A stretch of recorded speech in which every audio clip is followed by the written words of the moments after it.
Nii ta varises. Kõik oli selles osas eeskujulikult ette valmistatud. Virtsu tuletorn oli meresõidu ohutust teeninud alates 1951. aastast. Just siis see valmis sai. Sellel ajal käis veel rong Virtsu. Kõrgust oli tal 18 meetrit. Möödanikus saab sellest rääkida põhjusel, et täna ta koostöös Kaitseliidu pioneerisalgaga varistati. No vana Virtsu tuletorni kogu kandekonstruktsioon oli niivõrd ohtlikus olukorras, et siin 2024. aastal läbi viidud siis ehitusekspertiisi tulemusena selgus, et kõik tema seinad, vahetasapinnad, katuskonstruktsioonid olid sellised, mis juba olid üsna ohtlikud ja meil endale ka, kes me siis selle tuletorni hooldusega tegeleme igapäevaselt. Koostöös ehitajaga leitigi, et kõige lihtsam variant vanatorni eemaldamiseks ongi varistamine. See töö andis Kaitseliidule võimalusi juurde oma pioneeripataljoni inimesi reaalsetes oludes katsetada. Mai alguses tuli see pakkumine, siis Lääne maakaitseringkonnast lõhkespetsialist, kes koha peal vaatas, andis enda hinnangu, ütles tehtav, arvestades olemasolevaid piiranguid, mis siin on, kõrval on elamu, ajalooline õliait, mis pidi säilima ja andis enda hinnangu, et see on tehtav ja ülejäänud läks, ma ütleks, et loetud päevad, tegelikult läks natuke üle nädala, see protsess ja kooskõlastused ja tööd koha peal, teostamised sisuliselt 1 päeva töömaht. Kuna tsiviilobjektide varistamine Kaitseväe poolt muus maailmas väga tavaline ei ole, siis olid seda palutud vaatama ka liitlasvägede inimesed. See, et täna Kaitseliit seda tegi, on väga sümboolne, sest eelnevad 2 tuletorni, mis lasti ära esimese maailmasõja ajal, teise maailmasõja ajal,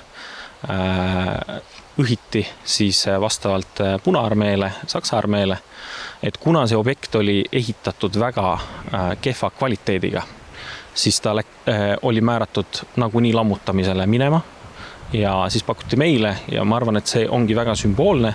Mida ka arvavad kohalikud sellest tuletornist ja tema nukrast saatusest? Vana asi oli, hakkas juba ära lagunema.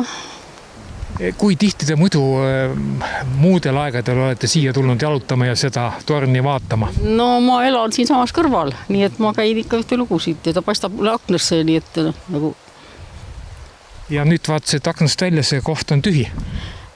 No jah, aknast eriti ei paista, puud on tükati ees, aga kui ma siia lähemal tulen, siis paistab jah, et tühi risuunnik. Aga eks nad hakkavad uut tegema. No ikkagi on teil mingi mälestus, olete siin otsas kunagi käinud või üle platvormi otsas? Jah, 2-3 korda olen tõesti. See oli ka ikka... No just, et niisama, naabrimees oli siin majakavaht ja saime võtmeda käest ja mõned korrad olen siis käinud, aga jah, see oli ikka üsnagi ammu. Kui suur huviobjekt kunstnike või fotograafide seas see majakas tuletorn oli? No mina arvan, et ikka päris palju ikka inimesed, kes tulid, näiteks ma ise kogu aeg, kes sugulased, külalised, tulid hästi palju pilte, kus majaka trepi peal istume ja naudime seda vaadet.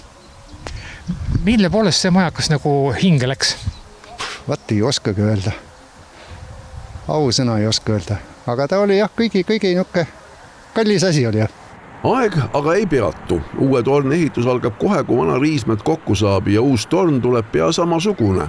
Planeeringu protsess on juba käinud varasemalt, et kuna ta on ütleme, järgmine nädal hakatakse juba tootma uusi elemente, samal ajal hakatakse tegema objektil töid vundamendiga ja pinnasöödega, siis hea planeerimine siis ongi lihtsalt kokkupanemise vaja hiljem ja järeltööd. Et teda nagu ei hakata koha peal rajama nagu kividest ja mõrdist nagu varasemalt on tehtud. Uus torn peaks meresõitjatele valgust näitama hakkama juba selle aasta oktoobrikuust, kui algavad tõsisemad sügistormid.